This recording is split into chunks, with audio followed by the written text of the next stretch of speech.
Sabi nila mapanganib daw ang kabayong ito. Sinisipa ang kahit sinong gustong sumakay. Pero nang isang batang ulila ang lumapit sa kanya, kusa siyang lumuhod. At sa sandaling iyon, nagsimulang maghilom ang dalawang pusong parehong sinaktan at iniwan ang nakaraan. Sa isang maliit at payapang bayan sa Ilocos Norte, mayroong isang rancho na sikat sa buong probinsya. Dito sinasanay ang pinakamagagaling na kabayo para sa mga pista, karera, at para na rin sa mga turistang naghahanap ng bagong karanasan. At sa ranchong ito, nakatira ang isang kabayong nagngangalang Bagwis.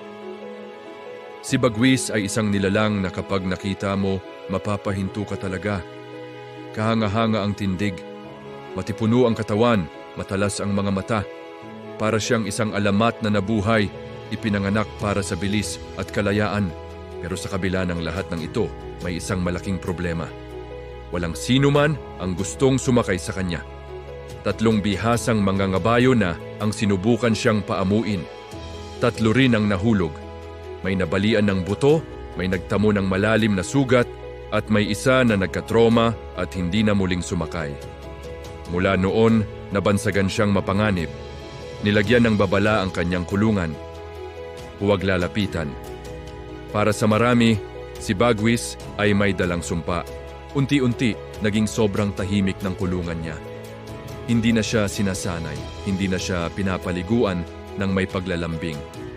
Pinapakain pa rin siya, syempre, pero walang nangangahas na humaplos sa kanya. Ang buhay niya ay naging isang parusa, isang pag-iisa na puno ng takot at kalungkutan. Sa kabilang dako naman ng bayan, nakatira ang isang batang lalaki na si Tomas, kasama ang kanyang mapagmahal na ina. 1 taon na ang nakalipas mula nang pumanaw ang kanyang ama. Isang magaling na mangangabayo na nahulog mula sa kabayo habang nagtatrabaho sa ibang probinsya. At mula nang mangyari ang trahedyang iyon, nagbago si Tomas. Hindi na siya sumasama sa mga kaibigan niya para manood ng pista. Hindi na siya nasasabik sa mga karera ng kabayo, kahit ang malakas niyang tawa biglang nawala. Tuwing gabi sa katahimikan ng kanilang tahanan, maririnig ng kanyang ina ang mahinang pag-iyak mula sa kwarto ng kanyang anak. Pero pagsapit ng umaga, si Tomas ay muling nagiging tahimik, tila walang anumang dinaramdam. Isang hapon, napansin ng mga tagapag-alaga sa rancho ang isang batang nakatayo sa labas ng bakod. Si Tomas yon.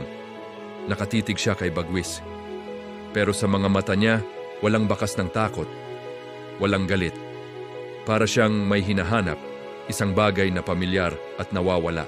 Ilang araw ang lumipas, isang malakas na bagyo ang nanalasa sa bayan. Ang hangin ay sumisipol na parang isang halimaw, at dahil sa lakas nito, may nabuwal na bahagi ng bakod sa rancho. Sa gitna ng kaguluhan, nakawala si Bagwis. Nagpanik ang lahat.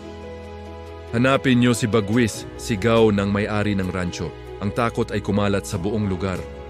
Natagpuan nila si Bagwis sa isang malawak na bukirin. Nagtatakbo ito paikot-ikot, parang may hinahabol na isang alaalang hindi niya kayang bitawan. At doon din nila nakita si Tomas. Mag-isa siyang nakatayo sa gitna ng bukid, sa mismong landas ng tumatakbong kabayo. "Ilayo niyo ang bata dyan!" Sigaw ng isang tagapag-alaga, nanginginig ang boses. Pero huli na ang lahat, huminto si Bagwis sa mismong harap ni Tomas. Nagkatitigan sila. Sa mga mata ng kabayo, makikita mo ang takot at pagkalito. Sa mga mata naman ng bata, makikita mo ang malalim na lungkot. At sa harap ng lahat ng nakatingin, sa gitna ng malakas na hangin, isang pambihirang bagay ang nangyari. Unti-unting ibinaba ni Bagwis ang kanyang mga tuhod. Lumuhod siya sa harap ng bata. Parang yumuyuko, biglang huminto ang hangin, tumigil ang sigawan. Ang buong paligid ay nabalot ng katahimikan. Dahan-dahang lumapit si Tomas, nanginginig ang mga kamay. Hinawakan niya ang noo ng kabayo.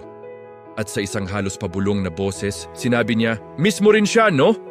Walang sino man sa mga naroroon ang nakaunawa kung bakit iyon ang sinabi niya, maliban sa isang matandang tagapag-alaga na biglang napaluha.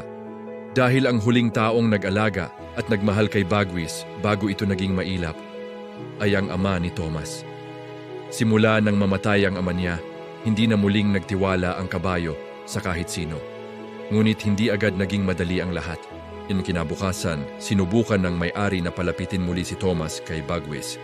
Pero bigla itong nagmatigas. Nagsipa, umungol ng malakas. Sa sobrang takot, natumba si Thomas. Nagkagulo na naman. Hindi ito pwede!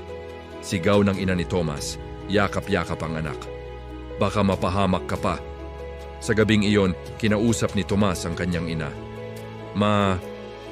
Kung iiwasan ko ang lahat ng kabayo dahil sa nangyari kay Itay, parang iniiwasan ko na rin po siya. Natigilan ng kanyang ina. Masakit pakinggan pero totoo. Kaya kinabukasan, bumalik si Thomas sa rancho. Hindi para sumakay, kundi para magdala ng sariwang damo, maglinis ng kulungan, at umupo lang sa tabi ni Bagwis. Minsan kinakausap niya ito na parang naroon ang kanyang ama. Tay, natatakot pa rin po ako. Tay, galit ka ba sa akin? Tahimik lang si Bagwis pero hindi na ito umaalis sa tabi niya. Nakikinig lang. Isang araw, habang marahang hinahaplos ni Thomas ang leeg ng kabayo, napansin niyang hindi na ito naninigas. Hindi na tensyonado ang katawan nito. Unti-unti, bumabalik ang tiwala. Hindi lang sa kabayo, kundi pati na rin sa sarili ni Thomas. At isang umaga, habang maliwanag ang sikat ng araw at presko ang hangin, muling lumuhod si Bagwis, kusang loob. Parang nagsasabing, "Handa na ako!" Tumingin si Thomas sa may-ari ng rancho. "Pwede po ba?" tanong niya. Natahimik ang buong rancho. Dahan-dahan siyang umakyat sa likod ni Bagwis, walang yabang, walang sigawan. Isang marahang tapik lang sa leeg at nagsimulang maglakad si Bagwis. Hindi mabilis, hindi marahas, maingat ang bawat hakbang. Habang umiikot sila sa bukirin, naramdaman ni Tomas ang bawat pintig ng puso ng kabayo sa ilalim niya.